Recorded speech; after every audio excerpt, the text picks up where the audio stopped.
You're listening to CJMQ 88.9 FM, and this is the Pulse of the Eastern Townships. I'm William Crooks. We've got 3 solid segments lined up for you today. We'll begin with a visit to Downey Nursery Tree Farm, where owner Jimmy Downey talks about this year's Christmas tree season and what he's seeing as demand rises heading into December. After that, we'll head to Sherbrooke for the recent powerlifting meet, with a look at how local competitors performed and the growing interest the sport continues to generate in the region. And we'll finish off with music from this past Saturday's Townships Book Fest, where live performances help set the tone for the day's events. Let's get started.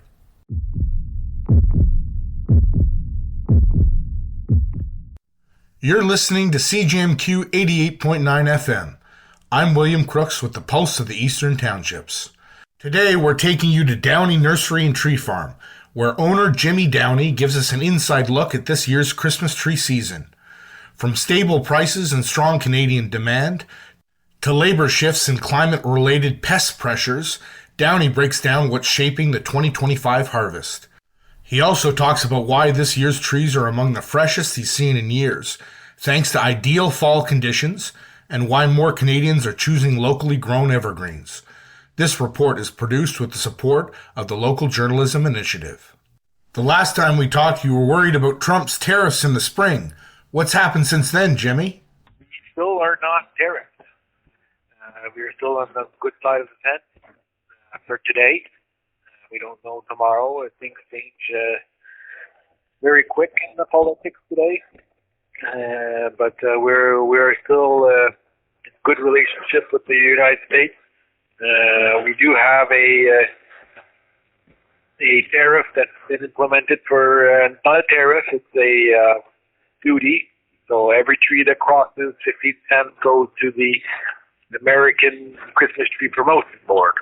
So we have been,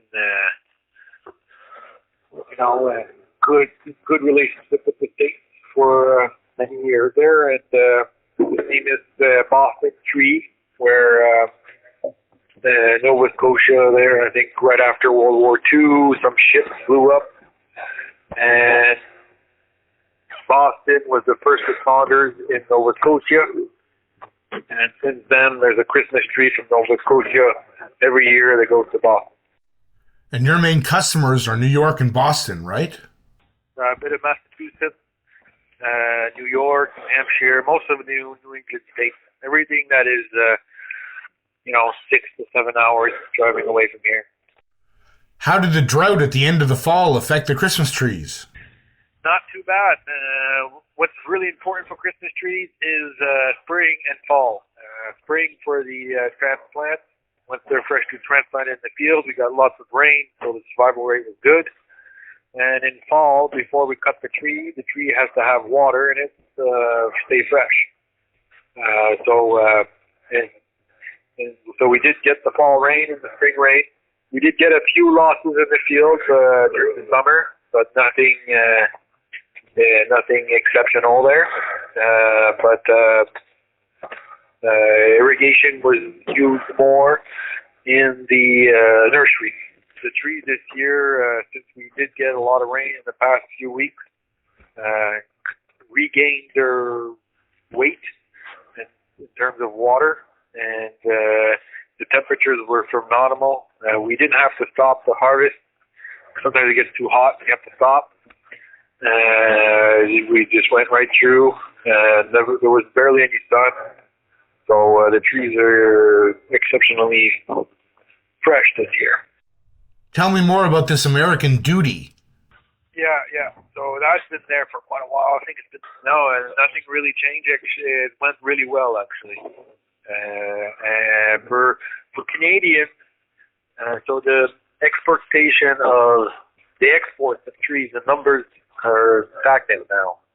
So for the past 15 years, we would export more and more trees to the U.S., but now even a bit less.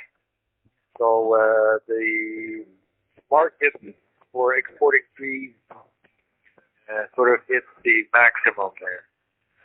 But it's different for Canadians. Canadians are wanting more trees.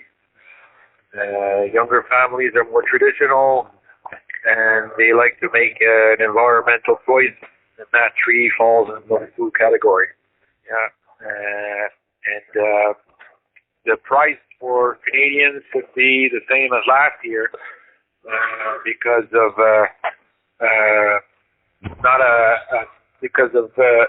not more trees going to the U.S., more trees stay in the inside of Canada. Yeah.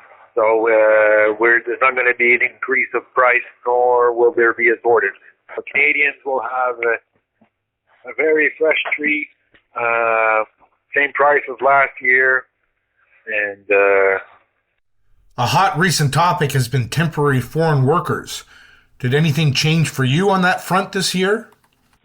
No, it was more hotels and restaurants. Agriculture still has capacity to most of all farms, not just trees. All farms have more than 70% of them, 70% of the employees as external. TET we call them, travailleurs étrangers. So it's almost closing the external works from Mexico, Guatemala, all that would be very detrimental to the entire industry of agriculture, which already is very detrimental for hotels and restaurants, but for agriculture it would be horrible. How are things going with finding workers? There is more Canadians that are willing to work on my farm, people, yeah. So the past 2 years there have seen an increase in young kids and coming out of school or older kids that are willing to work on the farm, which hasn't been seen in the past 10 years, you know. So actually last year I had to lay off a few employees because I had too many. So it's the first time where I get to pick and choose who works. Not everyone trims a tree at the same speed or the same way, eh, Jimmy? Exactly. So before it would be like, you know, if you show up with boots and everything, you're ready to go, and make sure you show up every day.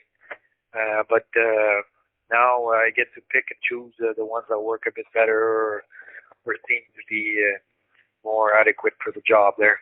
What's going on with the witch's broom fungus these days? Witch's broom, well, that will always be present. The witch's broom is the fungus that goes from blueberries to fern to Christmas tree. So it has 3 hosts. So as long as there's ferns and blueberries, natural blueberry in the woods, then there will always be witch's broom in the tree. Yeah, we removed them. There is more pests coming in from, you know, climate change. So we do adapt our culture to that. We're working closely with the Minister of Agriculture and the Club Agro d'Environnement de l'Esprit. They're like the scouting group. So we are monitoring and scouting any potential new pests that could affect the industry. What about ticks? Is that an issue? Yep. We, not here on my farm, but at the association there, many people have seen ticks on them during July and August working in the field. The employees are more susceptible to that. But you know, the ticks are not in the trees at the moment. When they're sold to Christmas trees, they're dead. But yeah, walking in the field, their ticks are on the rise. There's some farms there that told me that they have 1 tick per week on every employee per employee. Yeah, so anybody who's out there in the field has to monitor. The association did give information and courses on how to remove ticks, what to do when you find a tick, et cetera, et cetera. And that has been also translated into Spanish. What's on the agenda for your farm for Christmas? So because of the early snowfall, we are expecting a lot of people at our first opening weekend, which is the 29th, 30th. We are finishing up our wholesales, and we're going preparing for the tooth and cut. And we expect a big weekend, an opening weekend. People are very excited this year to get a tree, and it seems like a Canadian tree that has been grown and trimmed in Canada by Canadians. Is more of a choice than a plastic tree because of the fighting going on in the politics. People want a Canadian product. So the Christmas tree responds in that order, guys. It is a Canadian product, and it's an environmental choice, and it's a tradition. So it's a plus value for us as Christmas tree growers to provide quality trees to be cleaned there. You've been listening to CJMQ 88.9 FM. That was my conversation with Jimmy Downey of Downey Nursery Tree Farm about this year's Christmas tree outlook.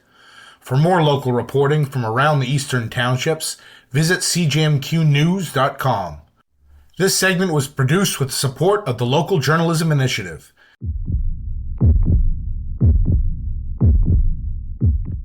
You're listening to the Pulse of the Eastern Townships on CJMQ 88.9 FM, supported by the Local Journalism Initiative. Today we head to Sherbrooke, where local coach and gym owner Jeremy Dion Shields is helping to lift the city's powerlifting scene to new heights.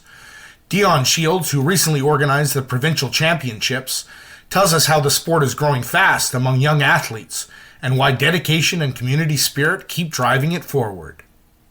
First, tell me about yourself, Jeremy. Yeah, perfect. So basically I've been powerlifting for about maybe 5 or 6 years now. I've been coaching powerlifting for about 3. So my background, I did back at kinesiology at UQTR. And then after that, 2 years ago, let's say, I started the gym also with my girlfriend. So it was like a powerlifting specific gym. And so I've been in the federation since I think it's 2020 actually, so 5 years. What got me into it actually is because I was training. I started training more for firefighter because I did my CJMQ to be a firefighter. So to get into that, you needed to have like a certain. You had to have like I think it was 150 pounds. You had to bench press 12 times, something like that. So back then I would only do body weight training. So I wanted to start. That's what got me more into like weight training in itself. So that's why I got into training. And then while I was bench pressing and everything, I kind of found the federation. I saw that that's what the main federation was, the FTD. So I kind of got informed into that. And then throughout the years, I started also pushing my squat, my deadlift, and that's really what got me into the sport. The first actually competition I ever did was bench only. So it was right before. Actually, no, it was right after. Right before the pandemic, so it was like 2019. So that's when I did my first competition, was bench only, and back then I didn't know if I wanted to do all 3 lifts, and then eventually I just kind of started doing all 3. Tell me about the origins of your powerlifting gym in Sherbrooke. It's the only one, correct? Yeah, it's the only powerlifting gym. So basically the origin of the gym itself is that when I started coaching for powerlifting, I was with the company. Then when I stopped being with that company, I kind of launched my own it was Shields Performance back then, so it was my own coaching company. And when I did that, I decided to buy a combo rack because I already had a bit of equipment at home because I used to have a home gym. So I bought a bit of equipment for the events to have fun and so that everyone could train basically. So I bought a combo rack. It was the cheapest one you could find, but still I bought a combo rack. I bought some calibrated plates, and that's when it kind of came into my mind to why couldn't I start a gym? A powerlifting gym, because there was one maybe 3 years prior that started, but it really never lifted off because they were it was a person that was interested in powerlifting, had bought a little bit of powerlifting equipment, but the owner of the gym didn't care about powerlifting at all. So he was really all kind of sports and etc. So when they started, I was like, okay, well, my dream of having maybe a gym one day had gone away. But right when I started, like I told you, my coaching company, it had been 3 years that there was no powerlifting gym. So at that point, I was like, okay, well, maybe maybe it's time to step into that space. So that was like at the beginning of the summer, I think, we put like a full year of preparation into like starting the gym, seeing what we wanted to buy, purchasing, etc., having a plan, financing. So it really all started when I actually launched my coaching business, which kind of led to the gym business also. When did you start helping out with the provincial championships? So this is the first year I actually we organized provincials, because this was the first time I organized it. But previously I had already I was a bénévole. Yeah, I volunteered. I think the first time I volunteered was like in. So basically I've been volunteering for like 4 years, something like that. So it wasn't always provincial. Sometimes it was provincial. Sometimes it was just local meets. But really, provincials, the first time I actually organized them. How did things go at the provincials this year, earlier in November? So honestly, it went super well. We're getting a lot of people like the competition. A lot of positive feedback. A lot of people saying, because this year we organized the junior and sub-juniors, so up to 24 years old. But the older, so 24 and above, they had another competition. So it went really well, and people were saying the older people were like, "Oh, we want you to organize our competition." So overall, it went really well. We had around 300 spectators. If we count the athletes, probably had around like 400 spectators over the weekend. But like spectators that weren't athletes competing, we had about 250 folks. So overall, pretty much what we expected. So it was great with that. Other than that, it was pretty much the first year that provincials had also as much the light. In the past years, they had a little bit of that, but not much. So it's like the biggest visual effect provincials for sure, and probably ever. Where was it held in Sherbrooke? It was au Centre des Soirs. Oh, so overall, I had, like, of my athletes that I coached, I only had 2. They did super, super well. One of them had a provincial record, a podium finish. It was a big provincial record too. It was a 7-kilo record on bench press, which is kind of rare, because usually you'll got more like 0.5 or 1 kilo record. So a 7-kilo record is like pushing it quite a lot. And like I said, he finished with a 600-kilo total for a 74-kilo sub junior. I think that's probably the 5th time it's done in Quebec, the province. So like really rarely done. My other athlete did well for his objective, but he wasn't competing for a podium or anything, but he still had a deadlift PR, really easy total PR also. And then other Sherbrooke athletes, it really depends, but overall I think a lot of them did quite well.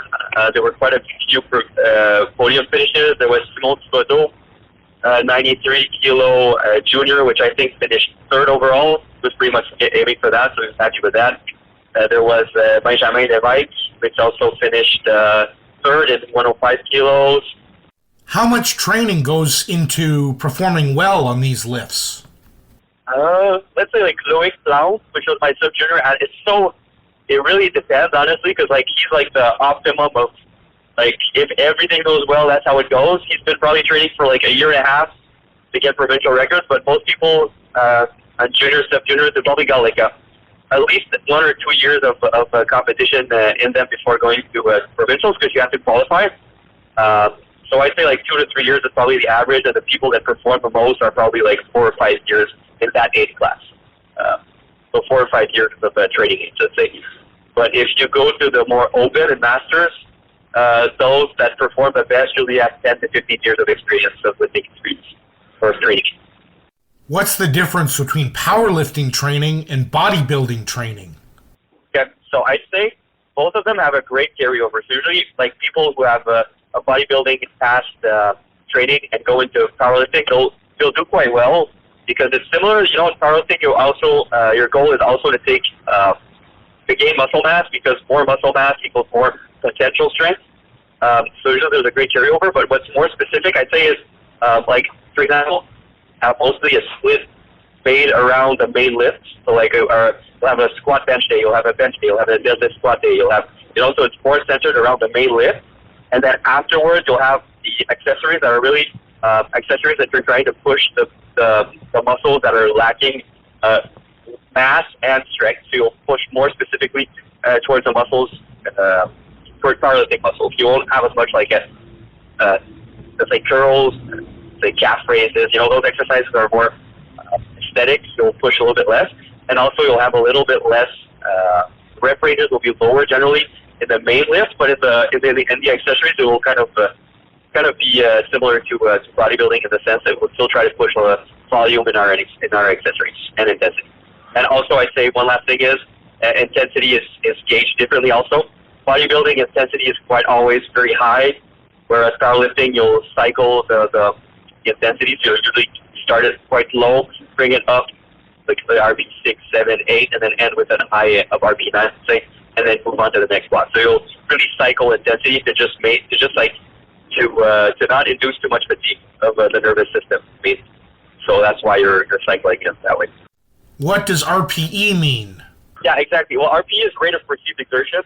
So it's like 0 to 10, but it's basically the same principle as reps in reserve, but upside down.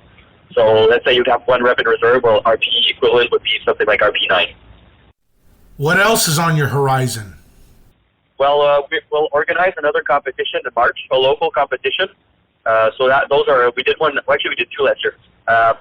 We have about 40 to 50 probably participants, something like that. Maybe 40 to 60. I'm not sure, but in that range. That will allow us to come and compete at our gym.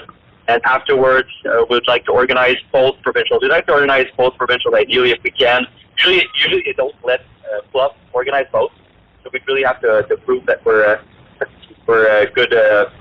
We're worth considering, but we'd like to organize most likely both, or at least we do the juniors and sub-juniors and just go even something even bigger and more impressive. That was Sherbrooke powerlifting coach and organizer Jeremy Dion Shields speaking about the recent Championnats Provinciaux and the growing passion for strength sports in the townships. For more local stories like this one, visit CJMQnews.com and keep your finger on the pulse of the Eastern Townships.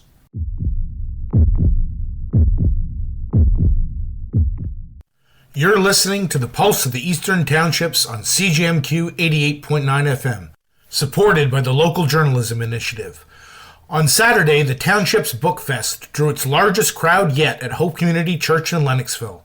More than 200 people came through the doors over the course of the day, double last year's turnout, to meet local authors, browse new books, and enjoy live performances. Alongside the readings and workshops, one highlight was a special appearance by the local a cappella octet, 8 Misbehavin', who filled the hall with rich harmonies and a warm sense of community. Recorded live at this year's Township's Book Fest, this is 8 Misbehavin' performing 2 pieces, the Serene La Nuit and their rendition of the traditional folk song Wayfarin' Stranger.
met poor wayfaring stranger traveling through this world below, but there's no sickness, toil, or danger in the fair land to which I go. I'm going there to see my Savior. I'm going there no more to roam. I am just going over Jordan. I am just going over home. And I know dark clouds will hover on me, and I know my path is rough and steep, but golden fields lie out before me, where weary eyes no more will weep. I'm going there to see my Savior. I'm going there no more to roam. I am just going over Jordan. I am just going over home. I'll soon be free from every trial. This form will rest beneath the sun. I'll drop the cross of self-denial and enter in my home with God. I'm going there to see my Savior. I'm going there no more to roam. I am just going over Jordan. I am just going over home. That was Ain't Misbehavin' with La Nuit and Wayfarin' Stranger, captured during Saturday's Townships Book Fest in Lennoxville. This year's edition featured more than 35 authors, children's programming, live music, and a packed crowd gathering to celebrate English language writing in the region. Organizers say the strong turnout shows just how vibrant the literary community has become in the Eastern Townships, and plans are already underway for next year. You're listening to the Pulse of the Eastern Townships on CJMQ 88.9 FM. I'm William Crooks.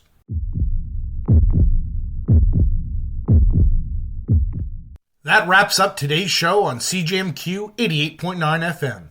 From Christmas trees in the fields at Downey Nursery, to big lifts at the Sherbrooke powerlifting meet, to the music that carried Bookfest this past weekend, it's been great bringing you these local stories.